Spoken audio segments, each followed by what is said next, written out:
Tapi Kak Frisly, Kak Rudi ngomongin soal para korban di tempat ini juga. Berarti memang kecelakaan mereka itu penyebabnya adalah sosok. Atau gimana? Tadi kamu sempat bilang tentang apa, pesugihan. Iya. Sesuatu. Kalau menurut aku,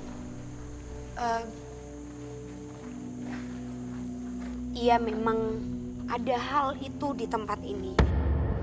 Setelah yakin bahwa kecelakaan kerja yang menjadi warisan kelam akan pabrik ini, kami pun mulai mencari ke berbagai sisi untuk membuktikan hal tersebut, baik bertemu dengan sosok maupun benda penghantar. Hingga... Gak apa-apa, biar aku aja. Tangganya Kok ada suara? rapuh nggak ya? Dengar nggak? Iya.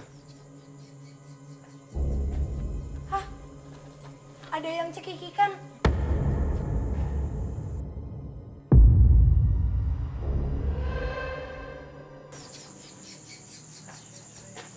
Hah?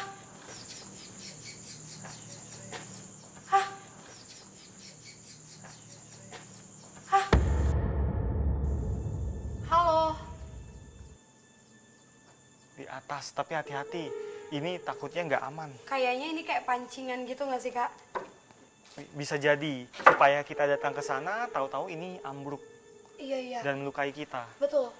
Karena aku dapat gambaran, Fasya, cara mereka untuk menyebabkan tragedi itu emang benar kata Kak Rudi, mengincar mereka yang wow.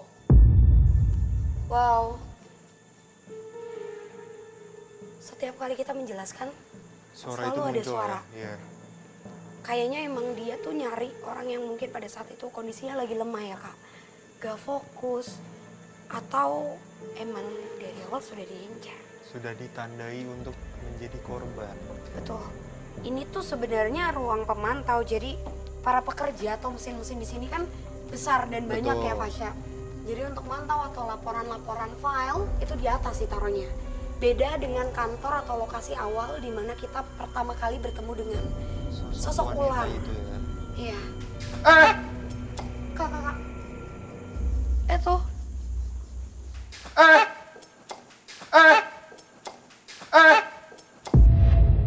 Lemparan kerikil atau pasir ya?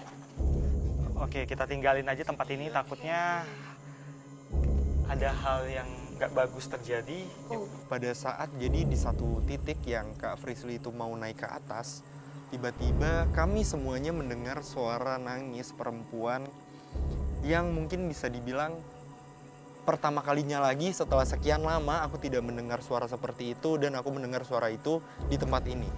Kita pindah posisi aja. Banyaknya gangguan suara layaknya batu atau benda yang terlempar, rupanya kerap juga dirasakan warga yang sekedar lewat atau beraktivitas di dekat area pabrik. Pernah sih saya disambit. Saya kan pulang kerja tuh waktu itu. Disambit pakai batu tuh dari atas. Gitu aja sih jadinya pas maghrib tuh aja dia emang suara-suara sih paling di sekitar sana tuh. Suara kayak orang nangis-nangis gitu. Kita pindah posisi aja. Kayak bener deh, merekanya mungkin emang dipaksa untuk nutup mulut kali ya, nggak boleh ngasih tahu ke kita siapa biang keroknya. Kayak berarti di lain sisi dengan makhluk-makhluk yang memang sering dibicarakan oleh warga sekitar itu, masih banyak makhluk negatif lainnya ya di tempat ini yang bahkan bisa dibilang sangat mengganggu ya. Rame, Fasya. Hal tersebut membuat suasana semakin mencekam. Hingga Rudi seolah mulai merasakan yang janggal.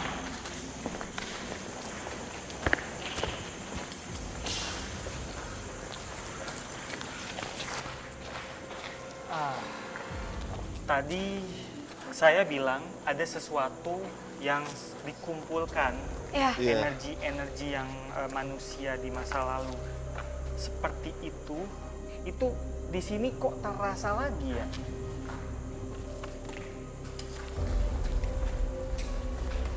Pelan-pelan Kak Rudi, hati-hati. Entah apa yang dicari Rudi, namun yang pasti pencarian ini akan membuktikan sesuatu terkait cerita kelam tempat ini. pelan-pelan, Kak. Oh, ini juga, Tadi di sana ada banyak ruangan sih, kita sempat ngelewatin. iya. Ini juga sepertinya ruangan tempat alat-alat berat itu Iya. berada ya. pembuangannya juga di sini. Iya, iya, iya. Tadi kita ngelewatin banyak pintu. Iya, saya nggak tahu tepatnya di mana, tapi kayak semacam ada sesuatu ya tragedi kelam terjadi itu. Coba Ada kita ke yang depan. cekikikan lagi, coba. Oh, Pelan-pelan.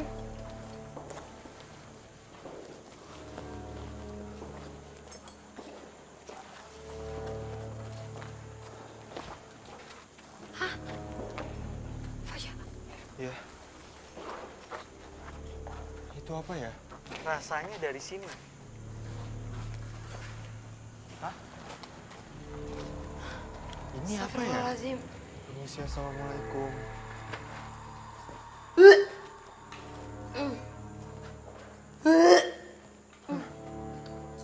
Astagfirullah.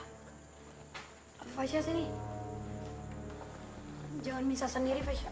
Dan benar saja, sesuatu yang tak lazim berada di salah satu ruangan tempat ini. Ini ada tulisannya, Kak.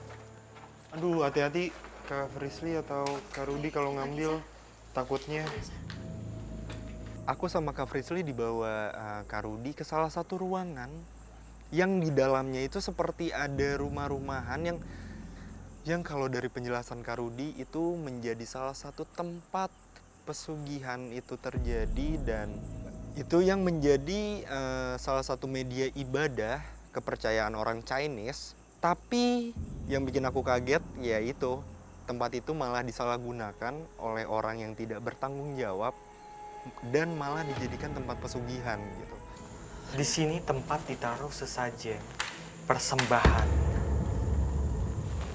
Ada banyak barang yang ditaruh di sini, persembahan. Dan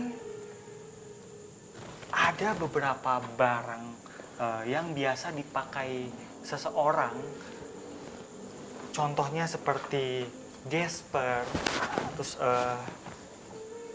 celana, kemudian ada jam tangan dan sebagainya. Perhiasan.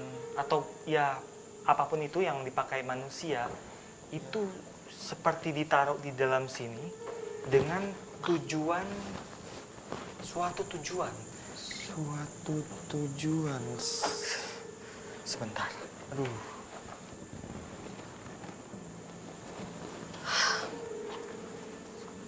Ini serem banget sih.